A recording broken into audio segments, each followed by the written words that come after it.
بسم اللہ الرحمن الرحیم۔ القاعدۃ الرابعہ، چوتھا قاعدہ، القلب اصل، دل اصل ہے، والجوارح تبع، اور اعضاء اس کے تابع ہیں۔ دل بنیاد ہے، اصل ہے، اور اعضاء اس کے ماتحت ہیں۔ دل اصل فیصلہ وہ کرے گا، اعضاء اس کے تابع ہوں گے۔ اعضاء کا کیا ہوا عمل تبھی معتبر ہوگا جب اس کی اصل دل وہ صحیح ہوگا۔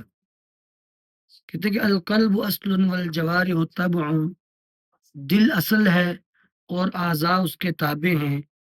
تصح، وہ اعضاء صحیح ہوتے ہیں، ان صح الفؤاد المتبع، اگر دل صحیح ہو جس کی اتباع کی جا رہی ہے۔ اعضاء جس دل کی پیروی کر رہے ہیں، جس دل کے پیچھے چل رہے ہیں، اگر تو وہ دل صحیح ہے پھر اعضاء کا کیا ہوا عمل وہ بھی صحیح ہے۔ جیسا کہ حدیث میں نبی علیہ السلام نے فرمایا، ان اللہ لا ينظر الى صورکم ولا الى اجسادکم ولكن ينظر ما في قلوبکم واعمالکم۔ اللہ تمہارے شکلوں کو نہیں دیکھتا، اللہ تمہارے جسموں کو نہیں دیکھتا، اعضاء پہلے نمبر پہ ہے ہی نہیں ہے۔ وَلَٰكِن يَنظُرُ مَا فِي قُلُوبِكُمْ وَأَعْمَالِكُمْ، اللہ تمہارے دلوں کو اور اعمال کو دیکھتا ہے۔ تو گویا کہ اللہ رب العالمین کے ہاں بھی اصل دل ہے، دل اصل ہے، اعضاء اس کے تابع ہیں۔ اسی طرح نبی علیہ السلام نے فرمایا کہ انسان کے جسم کے اندر ایک بوٹی ہے، ایک ٹکڑا ہے، اگر وہ حصہ صحیح ہے تو سارے عمل صحیح ہیں، اگر وہ حصہ صحیح نہیں ہے تو سارے عمل خراب ہیں۔ الا وہی القلب، خبردار یہ جان لو کہ وہ دل ہے۔ اسی لیے بعض سلف نے کہا، رب عمل کبیر تصغرہ النیہ، کتنے ہی ایسے بڑے بڑے اعمال جن کو نیت، دل کا ارادہ ان کو چھوٹا کر دیتا ہے، ان کی وقت ختم کر دیتا ہے، اور کتنے ہی ایسے چھوٹے چھوٹے عمل، رب عمل صغیر تعظمہ النیہ، جن کو نیت عظیم بنا دیتی ہے، بڑا کر دیتی ہے۔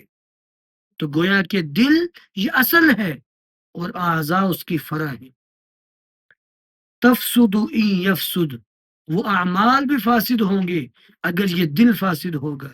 لذا تعلم فقہ القلوب، دلوں کی سمجھ اسی طرح اس کو سیکھا گیا ہے۔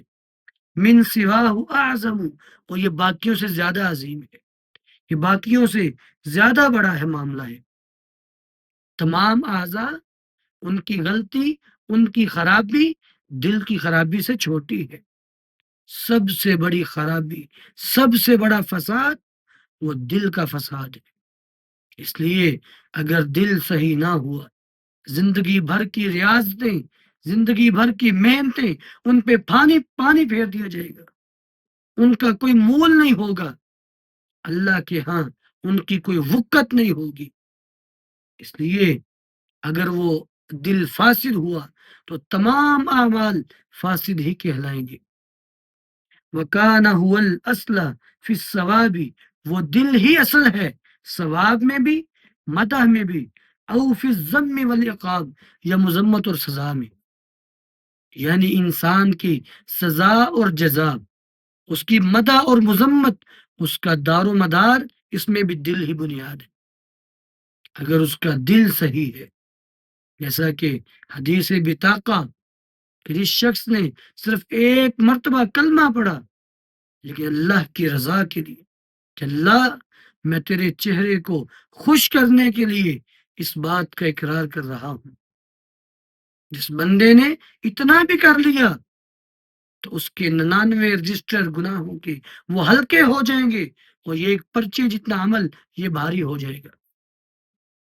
اور اس کے مقابلے میں عبداللہ بن جدعان سے مسلم کی روایت، جو غریبوں مسکینوں کے ساتھ بڑا اچھا سلوک کرتا لیکن کلمہ نہیں پڑھا اس نے۔ اما جی عائشہ فرماتی ہیں رضی اللہ تعالی عنہ، میں نے نبی علیہ السلام سے عبداللہ بن جدعان کے بارے میں پوچھا، کیا وہ جنت میں جائے گا؟ فرمایا نہیں۔ اس نے کبھی اللہ کی توحید کا اقرار کیا ہی نہیں ہے، اس لیے سارے عمل فاسد ہو جائیں گے، جزا سزا اسی بات پہ پرکھی جائے گی، اسی بات پہ فیصلے ہوں گے کہ دل کا معاملہ کیسا تھا۔ وکان قصد عمل الجواری، اور جوارے اعضاء کے عمل، اس کی نیت تحصیل قلب طالح و صالح، کہ وہ عمل حاصل ہو پاکیزہ اور صالح دل سے۔ اعمال کے اندر شریعت کا تقاضا کیا ہے؟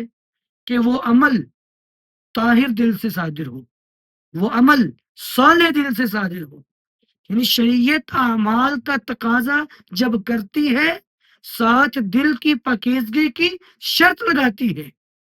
کسی بھی عمل کی قبولیت کے لیے دو شرطیں ہیں۔ پہلی شرط کہ دل صاف ہو، اس میں ریاکاری نہ ہو، اس میں کوئی میل کچیل نہ ہو، دنیاوی حصول نہ ہو، اور دوسری وہ عمل سنت کے مطابق ہو۔ تو گویا کہ اعمال کے تقاضے میں بھی شریعت نے یہ فیصلہ دیا ہے کہ جو عمل کرنا ہے وہ پاکیزہ دل سے کرنا ہے، کہ آپ کا دل پاکیزہ ہو، طاہر ہو اور صالح ہو۔ صالح سے مراد صحیح ہو، صاف ہو، ہر قسم کے دنیاوی معاملات سے، دنیاوی نیتوں سے پاک ہونا چاہیے۔ اور پھر لذا عبودیت قلب اعظم، اسی لیے دل کی عبادت زیادہ بڑی ہے، من الجوارح اعضاء سے، کذاک ادوم، اسی طرح مستقل ہے۔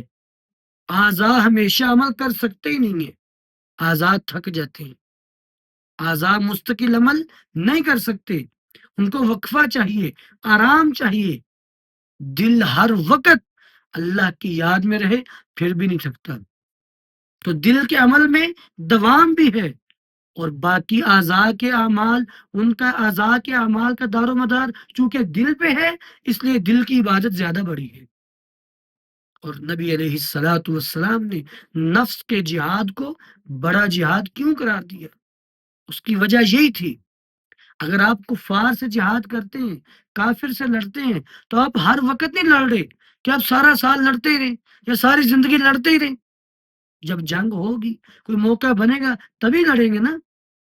جبکہ دل کے ساتھ نفس کا جہاد وہ ہر وقت ہوتا رہتا ہے، اس لیے دل کی عبادت بھی بڑی ہے اعمال کی اور اعضاء کی عبادت سے، جبکہ دل کے عمل میں دوام بھی ہے، ہمیشگی بھی ہے۔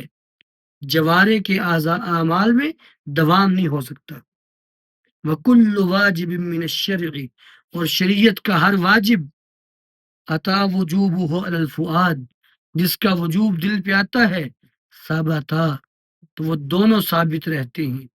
ثم الجوارح علیہ، پھر اعضاء اس پر اثرت مؤثر ہوتے ہیں۔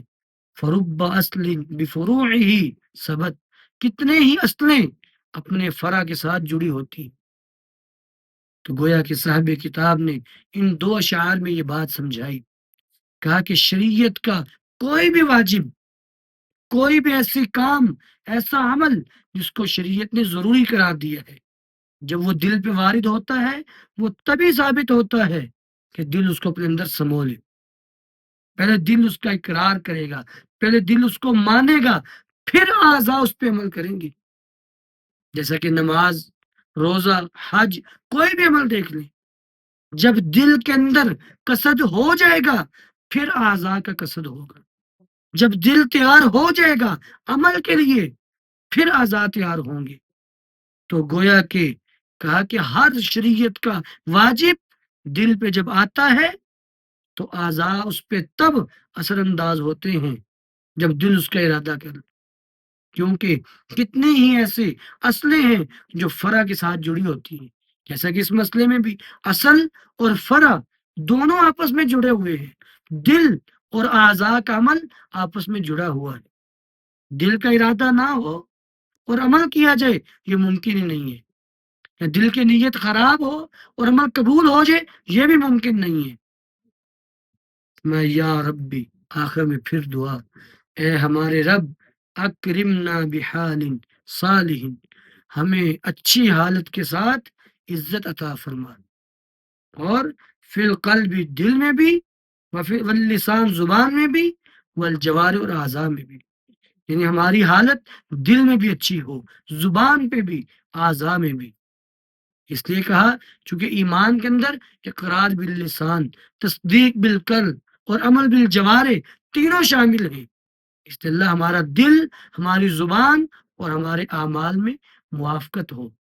یہ نہ ہو کہ زبان سے ہم لوگوں کو واز کریں، زبان سے اچھی باتیں بیان کریں، اور ہمارے اعمال اس کے مخالف ہوں، جیسا کہ یہودیوں کے بارے میں اللہ رب العالمین نے یہی بات تو ذکر فرمائی، لما تقولون ما لا تفعلون، تمہاری زبان کے باتیں، تمہارے دل کی نیتیں اور تمہارے ظاہر کے اعمال ان میں تضاد ہے۔